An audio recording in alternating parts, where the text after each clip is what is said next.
inaugurato oggi tra grandi applausi e una grande partecipazione lo stand Friuli Venezia Giulia Vinitaly. È uno stand importantissimo,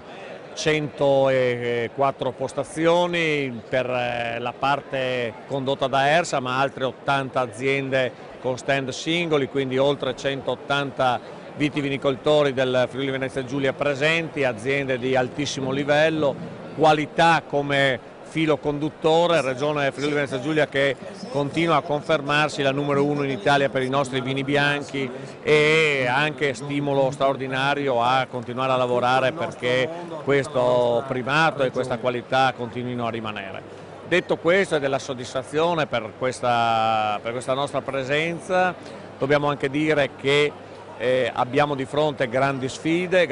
legate appunto a un'evoluzione che il vitivinicolo continua ad avere, una sfida che riguarda anche la parte tutta interna nostra, legata agli impianti di imbottigliamento che vanno in qualche modo supportati, dobbiamo mantenere anche la parte agroindustria dentro il Friuli Venezia Giulia, naturalmente non fuori, e poi abbiamo sicuramente un'altra grande sfida che è quella legata alla DOC unica del Friuli Venezia Giulia, quindi la DOC Friuli, che fino a qualche tempo fa non era in alcun modo